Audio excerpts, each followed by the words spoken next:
Assalamualaikum warahmatullahi wabarakatuh. Perkenalkan, nama saya Anissa Fitri dengan akhiran NIM 30.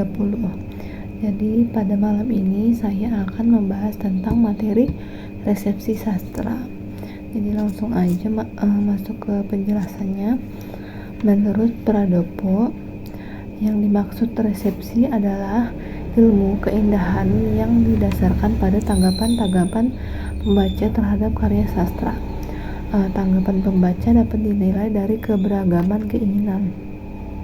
Teori kritik sastra resepsi tidak hanya memahami bentuk suatu karya sastra dalam bentangan historis berkenaan dengan pemahamannya.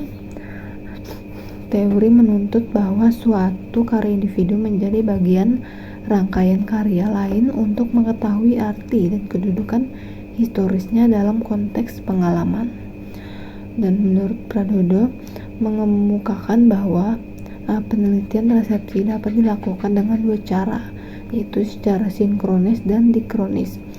Penelitian sinkronis merupakan penelitian resepsi terhadap sebuah teks sastra dalam masa satu periode. Penelitian ini menggunakan pembaca yang berada dalam satu periode.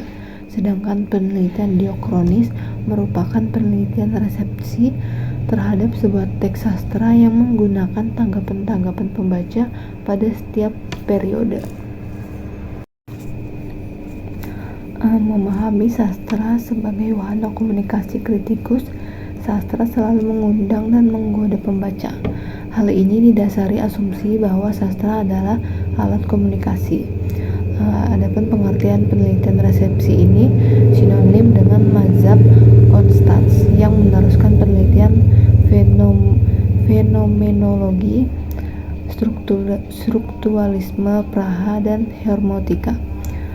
Hans Robert de Jockus dan Wolfgang Isar pada tahun 1990. Tokoh-tokoh ini tampaknya banyak mewarnai setiap orang yang belajar teori sastra pragmatik. Kode-kode sastra diarahkan pada sasaran pembaca.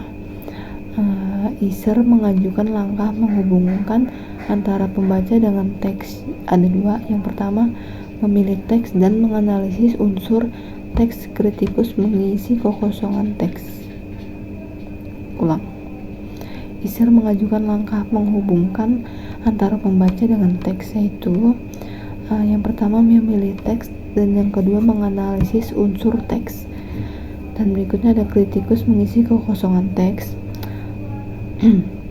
Menurut Yesus, pada tahun 1986, kritik resepsi ini sudah melahirkan problematik masalah yang mungkin mewarnai pembaca pun. Setiap umur dan waktu sering berubah-ubah. Gagasan Yesus dan Isar dipandang penuh kelemahan di samping ada kekuatan.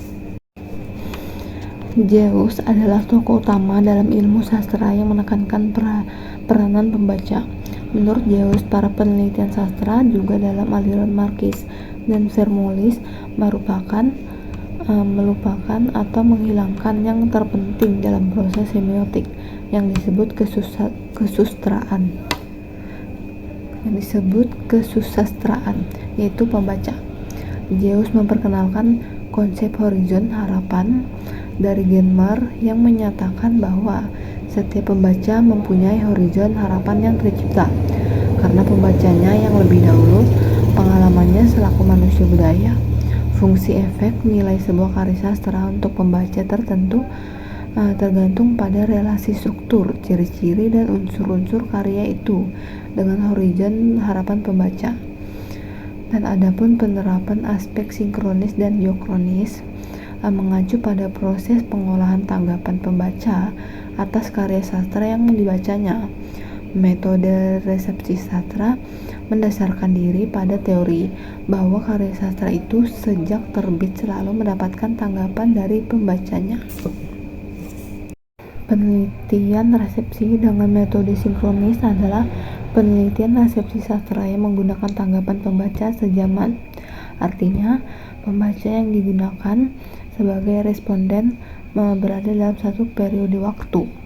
Penelitian resepsi sastra dengan metode diakronis merupakan penelitian resepsi sastra yang dilakukan terhadap tanggapan-tanggapan pembaca dalam beberapa periode.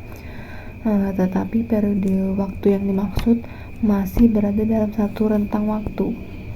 Dan berikutnya ada kelebihan penelitian resepsi sinkronis.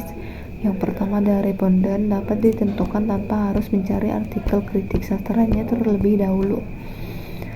Yang kedua, dapat dilakukan secara langsung tanpa menunggu kemunculan ulasan mengenai karya sastra. Dan yang terakhir, dapat dilakukan pada karya sastra populer. Penelitian sinkronis mempunyai beberapa kelemahan dari segi proses kerjanya, karena termasuk penelitian eksperimental. Dinilai sangat rumit, khususnya dalam pemilihan responden, pemilihan teks sastra, dan penuturan teori. Yang pertama, penelitian sinkronis hanya dapat digunakan untuk mengetahui tanggapan pembaca pada satu kurun waktu. Dapat menerapkan teori lain seperti teori intertekstualitas, teori sastra bandingan, teori filologi, dan beberapa teori lain yang mendukung penelitian resepsi diakronis. Kemudian penelitian dalam mencari data, yaitu tanggapan pembaca ideal terhadap suatu karya sastra, sehingga penelitian tidak harus bersusah payah mencari data dengan wawancara maupun pada responden. Dan berikutnya ada kelemahan metode diakronis. Yang pertama, penelitian pemula akan mengalami kesulitan dalam menentukan karya sastra yang dijadikan objek penelitian. Penelitian tambahan atau penelitian terhadap karya sastra turunan, khususnya hasil intertekstual, penelitian akan kesulitan dalam memenuhi teks asal dari karya sastra turunan tersebut. Dan mungkin itu aja yang bisa saya sampaikan pada malam ini. Kurang dan lebihnya mohon dimaafkan. Wassalamualaikum warahmatullahi wabarakatuh.